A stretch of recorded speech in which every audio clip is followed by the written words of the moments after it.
Well, hello, everybody. Welcome to our new and improved, actually slightly downgraded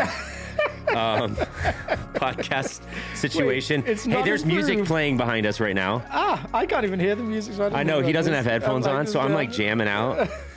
And do you like our intro music? Improved.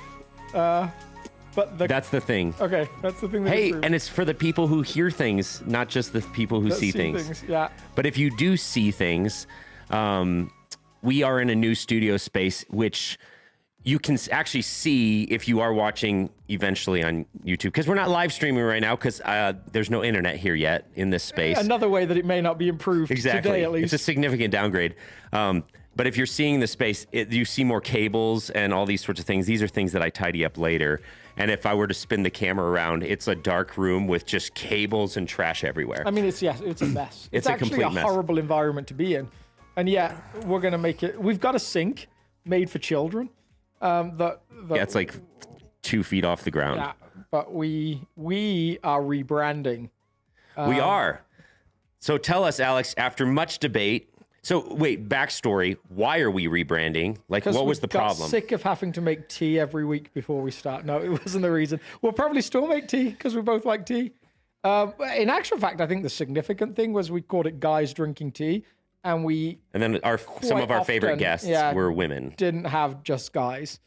I mean, I guess we were still the guys drinking tea, but there were other people. And we hoped to have more women on. And so I think that was a good enough reason. And then we found a red couch, which you're sitting on. And if you can't see it, this leather red, like it's not even leather, probably. It's like a plastic type couch that Aaron said, this is going to make a great feature for the podcast. And I said, good, you get to sit on it then because it looks well uncomfortable. It's super uncomfortable.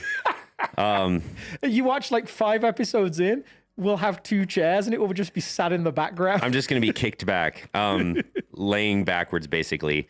So we called it Red Couch Theology because we have a red couch and we love theology. Yeah, exactly. So Red Couch Theology is the new branded podcast. So this week, you'll probably still see it as Guys Drinking Tea on your podcast app because we wanted to announce it first. Otherwise, we know how much you guys look forward to our episodes. You can't wait. On Thursday afternoon or Friday morning, you pulled out your favorite podcast app and you just scour. Is it up yet? I love it. Well, maybe that's not the case. That's not the case. Well, I just love that. I just want to apologize to the 5 people that listen live that we're not live streaming today, because that's a small crowd. But then, we love that there's others of you that tune in later in the week. If any of you out there happen to have a Cat 5 testing kit, let me know in the comments. If there's any volunteers that would like to come run tech for us for the podcast, like it's like being on the team. We might even ask you what you think about stuff. Maybe. Right now, Aaron is the tech guy for the team. Which, I mean, once everything's working, sort of works, but occasionally it doesn't. So anyway, yes, we're rebranded. It's Red Couch Theology. So that's what you're looking for. The graphic will probably change. The title will change. But the content and the style of the show hopefully will stay. Well, actually, the bad parts will hopefully get better. The content. The content's going to stay exactly the same. Exactly the same. Just as nonsensical as it always has been. We like to meander around. But this week, we don't want to spend too much more time on that. This week, we're talking about the second subject matter, the second pathway in our series, our vision series, which is, you want to fill us in? Yeah, so the first one, South has this beautiful mission, and we differentiate here mission and vision between, like, mission is who you are, and then vision is what you're trying to change or what you're trying to create. Like the Andy Stanley language's mission is what could be and should be. And so we are living in the way of Jesus with the heart of Jesus. That's our mission. And we love that. That's our call. Any church could say yes to that. And then we have these pathways to doing that in this specific time. So the first one was creating environments that feel like coming home, which really for me was built around what I feel every time I go back to England, like that welcome, that excitement, that sense of belonging, and wanting to create that for people walking into a church community.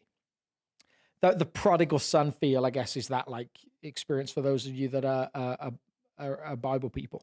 The prodigal son returns and there's a party thrown for him. It's extravagant. It's almost over the top, and longing to create that for people in our environment. So that's the first one. And then the second one is experiences that lead to encounters. Yeah. That lead to next. And this is the best one. This is your favorite one. Yeah. This is your heartbeat. This is you. This is my favorite one. Whereas I'm like, I love the first one a lot, and I love the second one. I kind of love the third one.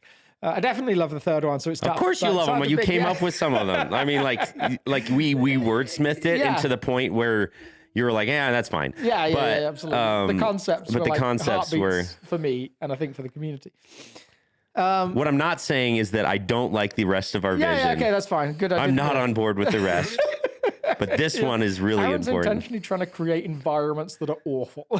That's not what you heard. If it feels like coming home, then that's terrible to me. So this one, what I find intriguing about this one on a church level is you and I especially, maybe out of all the staff, we create experiences every single week.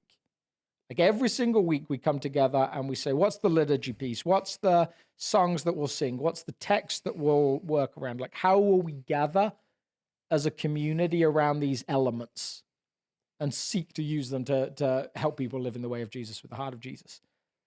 It's really easy to get so involved in that piece that you forget that somewhere at the heartbeat of all transformation ever in the Christian story has been some kind of encounter with Jesus. And then suddenly you realize, whoa, we're into the nebulous now. What do I mean by encounter with Jesus? Yeah. Because Jesus isn't here in the physical sense. Like, so suddenly we're in the realm of like the spiritual connection. And so not wanting to just say to people, wanting to have excellent experiences. And I think that's a heartbeat of South and has been for a long time, wanting to do things really, really well. And wanting for a church of, maybe 500 or so people, for people to walk in and say, this feels like a bigger church did this, because it feels like there's excellence. It feels like there's all these different elements. But also recognizing there's just the possibility you can do all of that and not leave space for people to actually encounter Jesus. Yeah, like specifically about like those Sunday morning gatherings. If we have like everything this pristine, like we pull off everything perfectly, the lobby's immaculate and decorated beautifully and smells amazing and all these things, and then the lights are perfect and the music is perfect and everyone sings on pitch, even the worship pastor. All of these things. If there's no encounter with Jesus, like who cares? And that, like, to pull that into like an example that is an example that we can only do so much. Somewhere it's like being invited to encounter someone famous that you really value. Yeah. And getting to the event and the food is incredible and everything about it is so well put together. And the person doesn't turn up. I don't know whoever's like big today. Like, there's tons of people. Like, I just saw Taylor Swift's like her latest gigs basically destroyed Ticketmaster's website. There were so many people trying to sign up. It's been a long time she's been on tour. Yeah, so and it just like there's a lot of Swifties out there. Yeah, so myself included. I'm a Swiftie. Well, you're not going to get a ticket because you didn't get one already. But it just it just blew up, and so apparently she's still this huge deal. Like if you're there for the person, like the food being good doesn't cut it. The event being well run doesn't cut it. It doesn't matter. And there's something about the actual encounter with the person that has to happen for the thing to be the thing. Totally. So a little backstory on this particular pathway. So as a staff, we've been talking about these things like initially as some of the main leaders on staff started the conversation. And then we brought that in and the staff has discussed it and we've wordsmithed and all those sorts of things. We actually had a little bit of a debate about how do we word this one for you, for the South family, because it's like the question mark was, does all of South create experiences, or is this one more of an internal language statement? And we decided, well, we wanted to say experiences are more than Sunday morning, right? exactly. Like we've got people that are like, our food bank is incredible. Like it's so, and if you haven't been involved in it, like just check it out, like on at least an information level, because it's gone from being this thing that really started a couple of iterations ago. I think it was Barb Schmaling or Hale that started it in her basement like a couple of decades ago. Then it was a Shari Malat thing. Then it was a Sharon Moxner thing. And it's gone through all these different iterations. And now Erin Young leads this team of people. And it's gone from being a 1 day a week setup with a 1 day a week pickup. It's like a 7 day a week thing, all run by lay people. And they are definitely creating experiences that definitely lead to encounters with Jesus and to next steps. And then so many of you run small groups in your homes, or you have a backyard barbecue for your neighbors. Absolutely. And the reason we think that this particular sentence, experiences that lead to encounter with Jesus and move people towards next, I mean, it's a little bit of a mouthful, but it is sort of describes like, imagine for a moment, you just have a backyard barbecue with your neighbors and you think, I want to create an experience that maybe has the chance of moving people to encounter the living God. Your meal table with kids or grandkids can be this thing.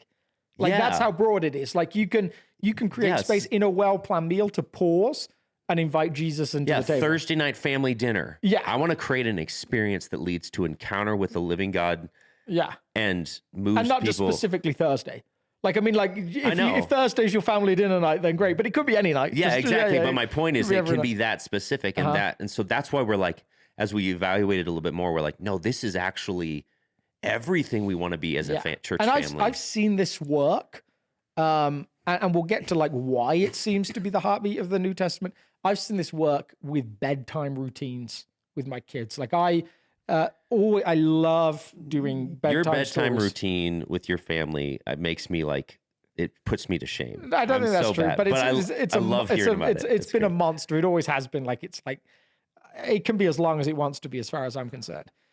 Get off work, start at 4 o'clock. Yeah, right? I'm okay with that. So we have always read a lot, and so usually, and what that would mean, like early on, is that my two oldest have bunk beds, and I would switch like one night on one night on the other, and then it just got too difficult, so we just all ended up on our bed, and we would read something together. We'd read Narnia, like the series of Narnia, through a couple of times, Roald Dahl, all these different books, and then we create space for prayer. Like for me to pray for them to articulate something. And I remember at one point, I'd been praying with my second daughter, Gigi, and she said to me, she's always been like this thinker, this point, she's got this like thing going on. And she said to me, how is it that we can talk to God, but he doesn't talk to us? And I was like, well, he does. We're just learning to listen. And you can see like a wheel spinning, and she's like, oh, okay, yeah. How do I do that? And I'm like, well, next time you've said what you want to say, like just say, God, is there anything you'd like to say to me? And then just don't talk for a while, like, and just see what happens.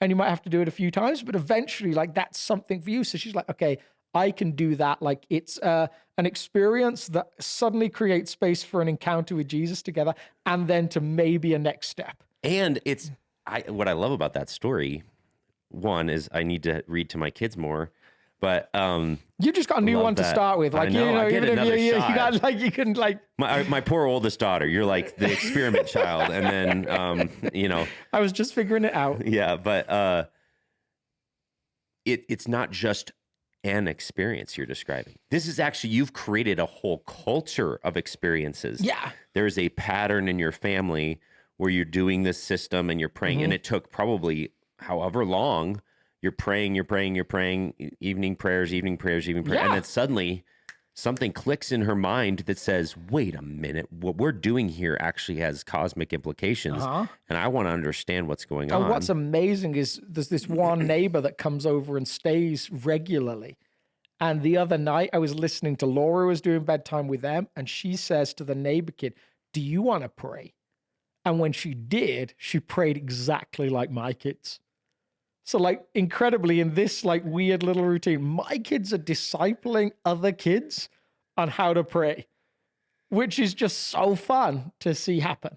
So this is like, this can cover almost anything you want it to. Whether it's a Sunday morning service, whether it's a food bank that gives away like $500,000 of food a year or something, whether it's a small group environment that you're not really sure what you're doing as a leader, whether it's a bedtime routine with grandkids, with kids, with nieces, with nephews, all of those different things, whether it's running a Sunday school group, there's so many environments that this could be. And it really comes from this heartbeat that when you and I read the New Testament, what do we see? People encounter Jesus and something changes. Everything changes. Yeah. Yeah. I mean, and quite often it's everything, right? But there's always this transformation element. Yeah. So part of the reason, I'll just sort of explain why this one feels like the most important one to me. One of the reasons is just, I spent several years, and I think I've talked about this in another episode or something. There was a season where in my Bible reading, I decided I just want to get to know the person of Jesus better. And so I decided I'm just going to spend the next undisclosed amount of time just reading the Gospels. Yeah.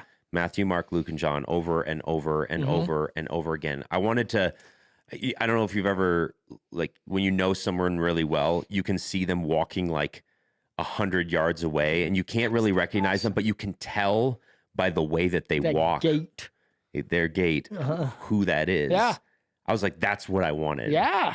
And so I wanted to sort of develop this intuition about the way he said things and why he said them that way, and on and on and on and on.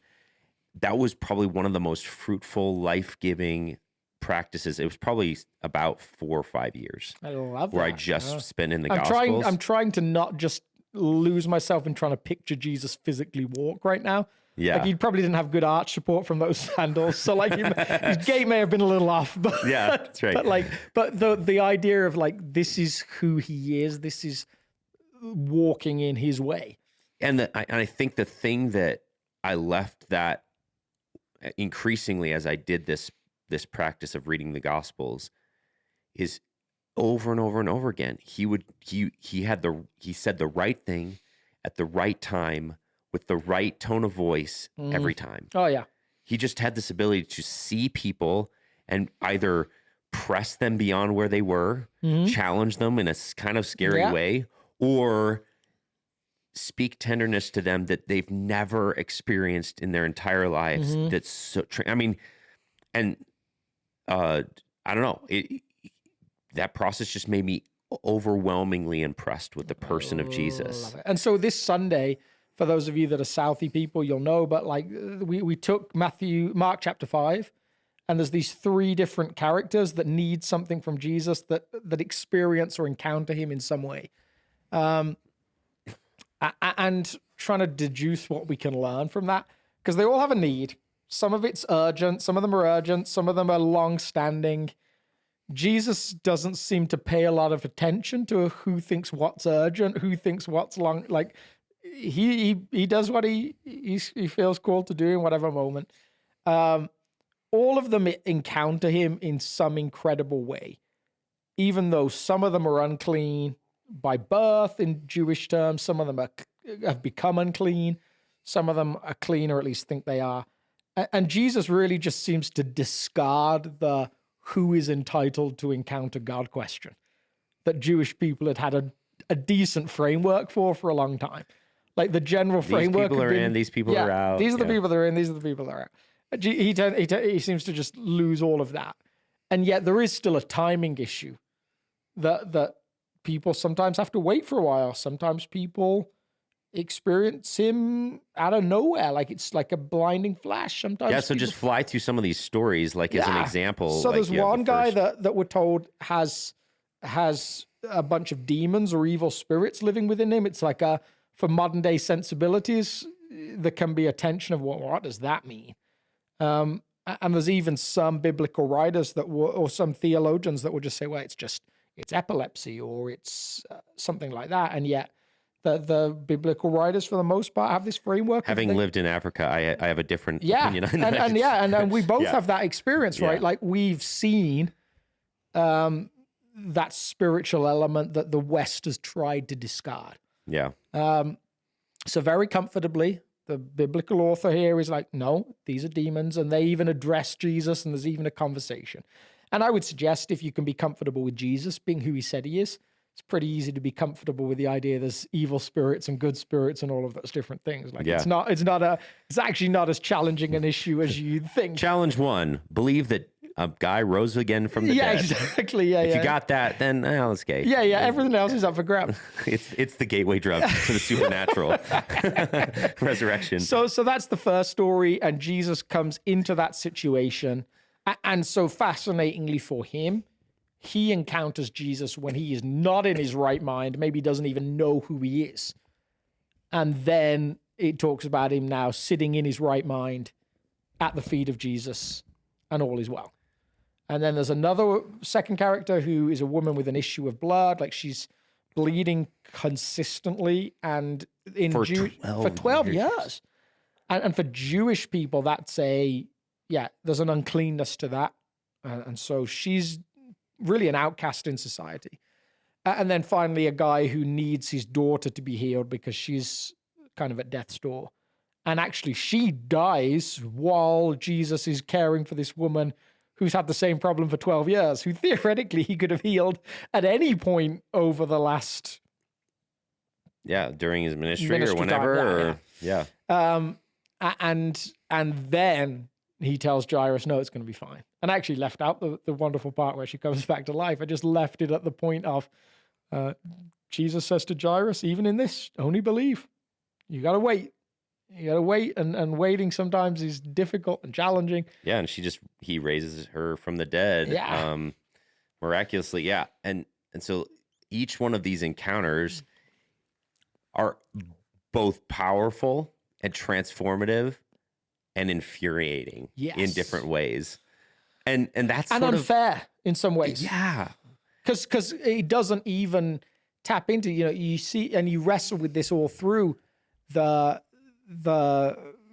Gospels, the biographies of Jesus' life, and Jesus even acknowledges it. Interestingly, at one point he says, in Elijah's day, there were plenty of widows that were hungry, and Elijah was only sent to one. And in Elisha's day, there were plenty of people with leprosy, and only one, a foreigner, was healed.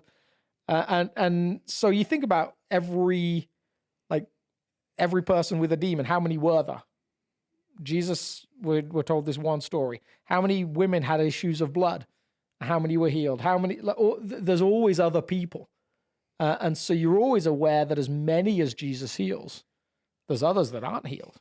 Yeah, and so it seems unfair. So maybe a different question for our listeners out there is, okay, cool. I've heard these stories. They sound great. Uh-huh. That'd be awesome if that happened to me. But Jesus is no longer walking the face of the earth. Yeah. And he's off wherever, doing his thing. Mm-hmm. I don't know if I buy into transformation at that level like it was then. Like, of course, if he was walking the earth, we'd be hearing these same kinds of stories. But I'm kind of giving up on the hope that that's possible now. And let's I love that direction. But I think maybe even before that, there's this pause of saying, and Jesus doesn't seem to think the healing is the main point of the transformation. Yeah, like that. Yeah, so she gets healed from the issue of blood, and he's like, he could just keep on walking to heal this other little girl, but instead he's like, hold. Yeah. Stop everything. Yeah. Stop everything. Crowd stop. Who touched me? And he has this, and and he decides to heal something that she wasn't even asking for. Exactly. Yeah. And with other people, like there's people that they don't have a physical sickness, but their life situation is broken. And there's a go and sin no more language that comes into that. The transformation is sometimes physical, always spiritual, and always leads to some different life, even when that's more complex than we imagine. Like the guy that's begged for 32 years now has to get a job because no one's going to take seriously a beggar that can walk. Or the guy that gets lowered down from the ceiling while Jesus is teaching, and he's like, "Your sins are forgiven," and everyone's like, "Okay." Yeah. Well, like that's the part that Jesus is all excited about. He's like, "Your sins are forgiven," and they're like, Who does this guy think he is? And he's like, "All right, fine. So you believe that I can forgive sins? Why don't you stand up and walk?" This lame person. Yeah, there's always this different thing, this other thing going on in those stories. Like people's lives are transformed sometimes because their physical situation changes, always because their spiritual situation changes. And then the question becomes, yes, what happens? Can we take seriously the idea that Jesus' idea that it's better that I go because now like greater things will you do? That's hard to believe. Yeah, at the end of the Gospels and in the beginning of Acts, there's this transfer. Yeah, he says, "I've taken all of this authority and I'm transferring the task of all the things I've been doing. Mm-hmm. You know, baptize people in the name of the Father, Son, and Holy Spirit, teaching them to do everything that I've taught you to do, and like basically take on my ministry and carry it out around the world." And everyone's like, "Wait, seriously?" So, and I think it's maybe because we can all picture like what it would be like. Like imagine, Siri's got an opinion too. It's just like this picture of some random guy in my Apple Watch. Is that Jesus? No, I don't think so. Like we can picture like what would it be like? We've got a gap in between our two chairs. What would it be like if Jesus sat in that chair? And we'd just stop talking for the whole podcast. It's so better. And we'd just like chuckle away at his jokes and like, "What do you think? What do you think? What do you think?" And he'd give all of this wisdom to everybody who's listening. And that would seem to be the dream. Like, so someone said to me once, like, imagine like, you know, you kind of like Jesus is with you. Your dog dies. Jesus brings your dog back to life. And your cat dies, and Jesus grabs a shovel and helps you bury your cat because he doesn't like cats. It's just such a perfect life. And so to believe in like pithy language, the spirit inside you is better than Jesus beside you, is a hard thing to believe. And yet that's what the early church was built on. And they saw the same kind of transformations. And if you look throughout history at revivals and various different things that have taken place in history, ironically, it's the same thing that happens in these massive movements of God is people still encounter Jesus. I think that, and we've both been around some of those places and spaces that have seen some of those things. And have read stories about some of those things. So if you've never read, just go and read about different moves of God, like from my like British context, the Hebridean revival, the pubs were just empty. The Welsh revival, the lives changed. The whole culture. Policemen didn't have anything to do. Like whole towns, cities changed because people experienced God, and people would have this sense of, "I've just got to go to this church thing. I've got to go, and I'm being compelled." Or even a New Testament account, like in Ephesians, like they get all bent out of shape because the economic infrastructure is shifting. Mm-hmm, and they're like, "Whoa, wait a second. Like this little band of ragtag Jesus followers is like messing with our economy. Because they're just not dealing with some of the idolatry. And that, like, I think that just bleeds so much into some of our mindset. Like, what would happen? What about those poor pub owners? They need to make money too. The New Testament models don't really care too much about those kind of things. Like Jesus doesn't seem to care too much about the economic loss of a bunch of pigs. He doesn't seem to care too much about the fact that the Temple of Artemis artisans can no longer make statues of Artemis because no one wants to buy them anymore. Like, there's a bigger thing in play. But there is something I would suggest about our Western world that sees less of that transformation than other places I've been in.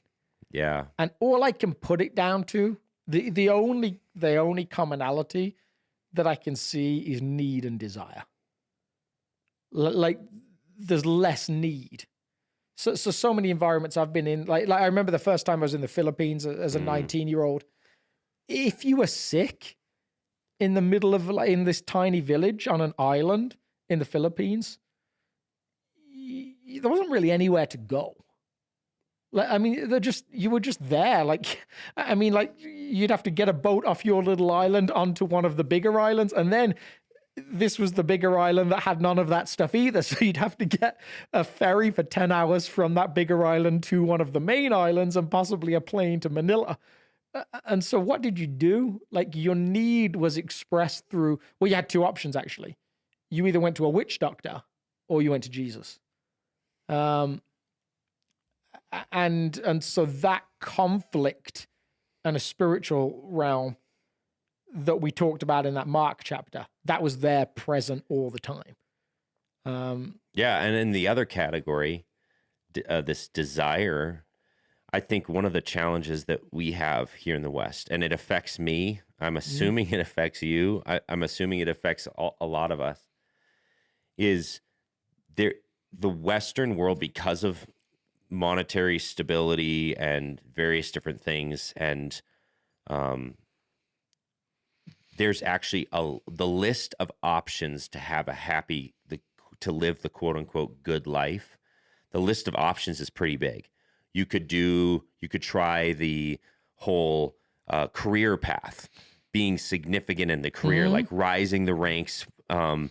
You could try making lots of money, whether that's through career or through becoming an influencer or whatever it may mean.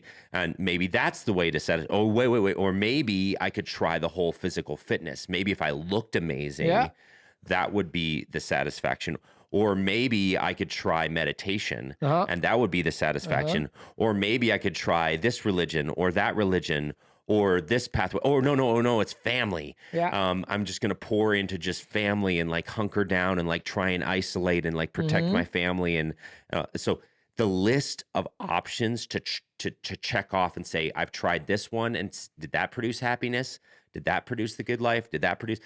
In a lot of cultures, the list is much smaller because you can't travel as far. You're just trying to feed your face, and that's about all you've got in a day. Yeah. And you've got your family, and so you can pursue ultimate expression of the good life and make your way through all of them by the time you're 12. So that's, and so then you reach the end of that list, and you're like, there's got to be more. And if you encounter Jesus, then that's where Jesus reaches in. Whereas here in the West, it might take a lifetime and people may be just still punching through the list, or I haven't played the right formula. Maybe it's exercise and career, or maybe and they just spend their whole lives trying to... There's always a bigger TV. There's always a newer car. There's always like that. So the American gospel can be life, liberty, and the pursuit of happiness, right? Yeah. And yet pursuing happiness has always been a dangerous idea in scripture, at least, like for its own sake.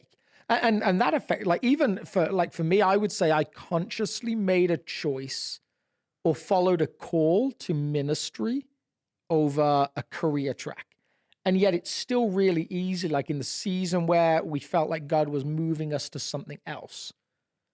When I was in New York, we ended up out here. It's still really easy to look at job listings and ask questions like, how's the school district there? Like, what's the socio-economic level? Like, is it like a type of environment that we would like to be in? And to a certain degree, the New Testament has no framework for that way of thinking. And so even like recently... Well, I might challenge that. Okay, we'll get there. Like, yeah. Even recently, because I'm going to keep going with my point of view. Yeah, perfect. You're probably right. Even recently, someone said to me, like, well, is your house going to be big enough with a fourth child on the way? Well, it's 2,200 square feet. Like, I mean, like, like for most of the world. Even 50 years ago, that's gigantic. Absolutely. And I'm stressing because they won't all have their own bedroom. There's like, yeah, there's an implication to what life should look like. So challenge that, because my broad premise is the Spirit seems to send people in the New Testament with no interest as to how affluent or good their life will be. Agreed. I guess my pushback is some definition of terms, because I think what the New Testament seems to do, and frankly the Old Testament, it's not like the way of Jesus is abandon all comforts. Yeah. It's actually let's redefine what the good life is. Uh-huh.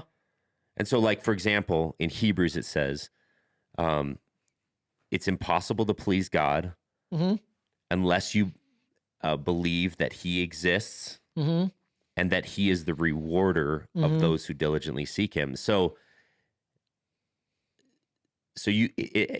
it's actually impossible to please God unless you think there's a reward at the end of the tunnel, in one sense. Yeah. And that reward, the definition of what that reward is, may be drastically different than the American dream. In fact, I'll just tell you now. It is. It is drastically different than the quote unquote American dream. Uh-huh.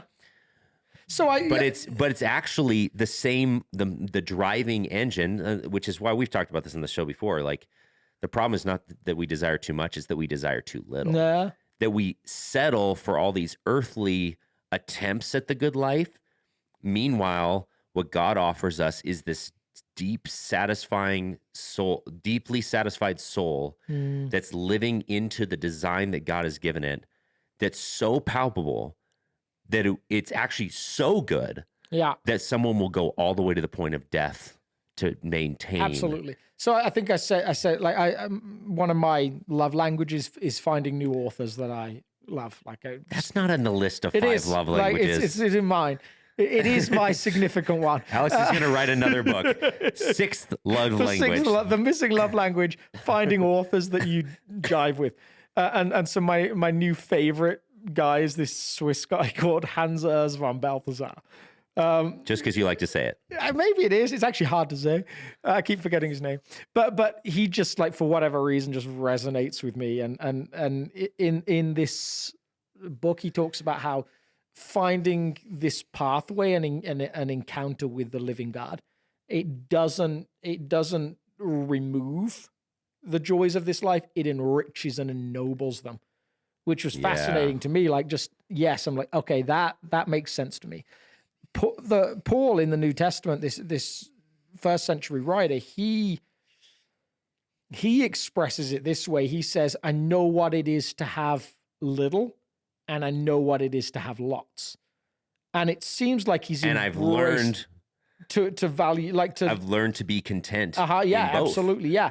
And so it seems like, to go back to my mindset, where I know I've started to trend in a dangerous direction is if I'm like, where might God call me where I'm going to be better off and rich, instead of just saying, where might God call me? Yes. And in following his call, I might end up somewhere where I'm like, oh my goodness, like I'm pastoring a church in Bel Air with a manse or parsonage that's like whatever.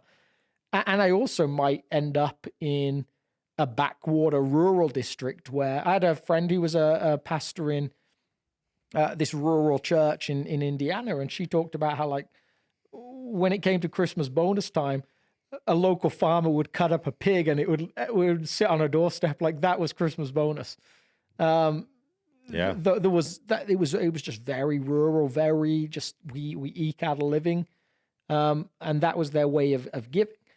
It's really easy to start to say the pursuit of happiness, and actually as an extension of that, wealth is the thing to pursue. Yes. And when you live, like the writer Alan Hirsch says, that when you have a world that combines comfort, convenience, safety, and there's another word that I'm blanking on right now. you find something that's almost antithetical to the gospel. Like, why would you need it? Why would you need the gospel when you live in a place that has all of those things? Yeah, and so I guess the argument I'm making, which I don't think we're disagreeing, it's just more a matter of these terms. It's more a matter of, well, define the actual good life, and it may not include, and likely doesn't include, a lot of the elements that the American gospel would say, which is like all these other things. And that's what's beautiful about to go back to the encounters with Jesus language. When you look at the first disciples, the people he gathers, not only do some of them leave affluent lives that are very successful, and they do it because they're captivated by what they see in Jesus. Like, when Jesus dies, they don't go back to them, which is perhaps one of the biggest pointers to a real resurrection. Like, there's something about, like, they're not like, the story's over, I should just go back to what I know. They're like, the story's over, the story's not over, I'm the continuation of the story.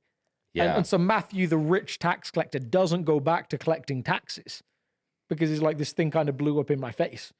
He's like, no, I'm going to take this story and it's going to continue. Because the risen Jesus has pushed me to continue it, or has inspired me to continue. So, like, all right, so maybe for some listener out there, you're hearing us talk about this, and maybe just let me articulate it a little bit even more clearly, in the sense that if you have this little hole in your soul that's still searching for what is that thing that's going to actually scratch the itch, what's that thing that's going to make life make sense, what we're suggesting to you right now is an encounter with Jesus is the thing. Mm-hmm.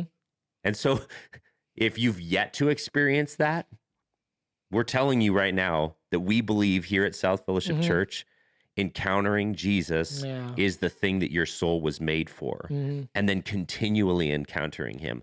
Now, if you're in the other category and you've had that encounter, what we're saying as a church for this pathway, this creating experiences that lead to encounter, what we're saying is, what we really want to be intentional about as a church family is, if we have any power to create an experience, and it seems like the New Testament indicates that the church is supposed to be doing this.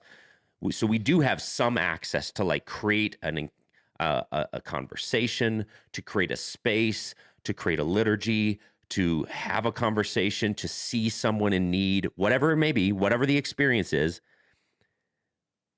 We want to do it to try and create those encounters for people, because that's what the world is actually aching, dying, literally groaning for, according to Romans 8. Yeah, and so it feels like what we're actually doing as a church community, and maybe all churches should be doing, this is our way of expressing it. We're looking for repeated encounters with Jesus over and over and over and over again, with repeated or different next steps that he leads us into. And that's really what discipleship is. Discipleship is intentionally looking to experience Jesus through all sorts of practices, and growing in that way. And so this pathway is a challenge for us to say, all right, let's at least, if we're going to create any experience, whether it's a meal or a conversation at work or a worship service, let's try as best as we can to prayerfully and longingly create something that might have a chance of leading to an encounter with Jesus, because that's where the magic actually happens. And so, and I always think people, like, for one of the things I think people that I've spoken to like about this podcast is it's a bit of a window into, like, behind the scenes. It's like, for us, like, some of that is like recognizing that there's all sorts of different ways that people encounter Jesus. Yeah. Like left brain, right brain conversations are in there, like how people experience introvert, extrovert. Yeah. You know, like... So how do you try and create something? Like, we have a whole bunch of people at South that really experience God through him, as opposed to some of the music that we do in a modern sense. And our responsibility to a degree is to push everyone to adapt to each other, or to live in that world where we recognize, no, there are all these different sorts of preferences. What is it that we can do to create something that's broad?